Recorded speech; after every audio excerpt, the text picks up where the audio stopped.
Lewis and Clark, before you leave for this expedition, I want to remind you of the goals and purposes of this trip. Find out about the geography, plants, animals, and soil in the new land. I want you to find a water route and map a water route to the Pacific Ocean. Keep journals of your observations that are to be taken with great accuracy and neat handwriting.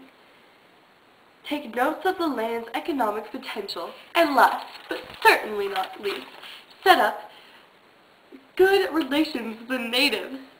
Oh, and don't forget to have a wonderful time.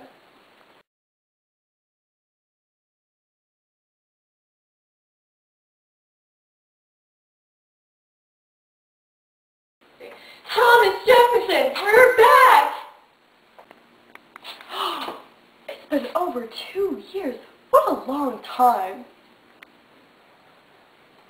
Yeah. Oh, I know, but we have made so many discoveries. To start off with, we have encountered numerous species of animals, including a bear which almost attacked Lewis. Oh, it's true. I did encounter a grizzly bear. It was big and it attempted to kill me, but after 12 shots, it was dead and on the ground. I did manage to observe this bear. Its colors of shade ranged from black to brown to blonde. It had a large hump over its shoulders and a big round head. This was one massive beast.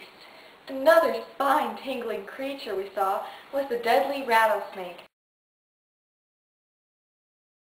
The rattlesnake had a tail that would rattle, a forked tongue, scales all over its body, and a triangular head, and it had a long, skinny body. They were usually 3 to 4 feet in length. The part that terrified me most was their sharp, venomous fangs. However, an animal I did enjoy was the buffalo. We saw them on the plains, prairies, and river valleys. This enormous mammal was usually pale gold and brown. It had a high hump on their shoulders, and their heads were massive, with horns that peeked out from above their ears. They had long and shaggy hair that draped down from their shoulders to their front legs. They were interesting beasts to watch. Okay. Another animal that we had discovered was a prairie dog. They were yellowish in color, and they had pale and white bellies. They had rings around their mouths and eyes, and they were quite grizzled in back. They had broad, rounded heads, hairy tails, and short legs. They were cute creatures. In fact, Thomas Jefferson, we brought some back for you! Okay, well, another animal that unfortunately we couldn't bring back was a bighorn sheep. Well, they were big and muscular appearing in size. They were tan-colored and their bellies were white. Their tails were short, and the males had massive horns that curled upward and back.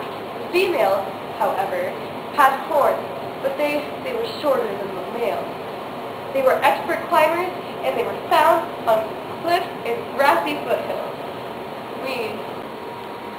Here you go. Thank you so much for the prairie dog. Those are some spectacular animals indeed. Thank you so much. Now please, tell me about the plants. Here are some plants we brought back. Aren't they beautiful? But a gruesome plant that we saw and unfortunately touched was a cactus. We found a prickly pear cactus, and it was green and usually had a flower on the top, which were usually bright pink. Some Indians used the cactus for paint. That's very true. A graceful plant that I discovered was the Lewis blue flag. It had lovely pale blue flowers on it, and it charmed me. It usually had at least 5 petals on it. The leaves were alternate, pale green, and spear-headed shaped. They were truly magnificent. The pink Clio had a somewhat distinctive smell that disappears after cooking. It was a great food source. Flowers were spidery, like with long waving stamens, which are held on strong leafy stems. They can grow up to 6 feet. Those were delicious. We also found a wood rose, a bristly, slender shrub with large, fragrant flowers. Oh, I love those. Oh, don't even get me started on the aromatic aster. Oh, the aromatic aster! Aromatic aster! The aromatic aster! The plant is rather tall, creating a bushy appearance.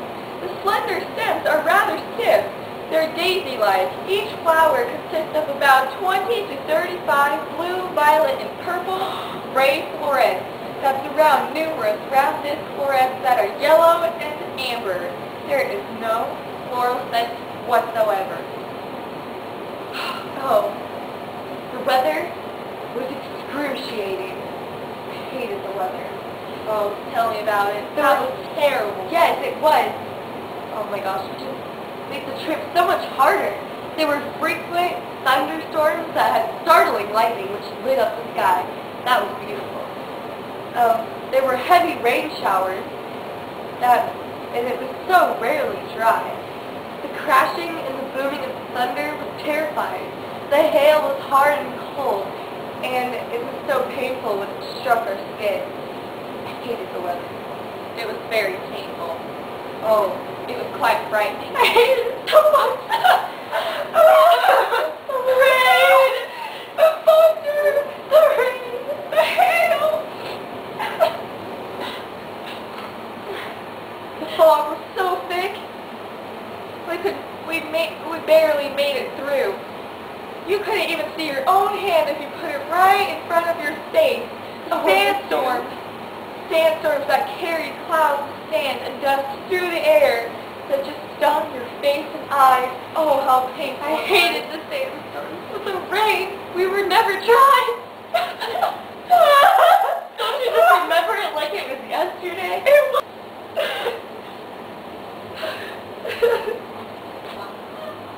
The rain! The windstorm! The sandstorm! The fog! And the wind in front of us! I hate this weather! It's so terrible! It's killing me! Ow! The sand is in my eyes! Oh, it's raining! It's raining! I'm so wet! That brings those memories back! Oh my God! I hate it! Well, I don't want you to find men to cry anymore. Stop crying! Okay, so just tell me about the terrain. We encountered many mountain ranges. They had a series of mountains that were usually in a line. They had canyons and cliffs that had a steep, high face of rock, and caves which were dark and hollow. The ground was very rough and uneven. The slopes were very steep. There were many rocks that were many sizes and shapes and colors, such as the colors ranged from red to brown, to gray, and to even green.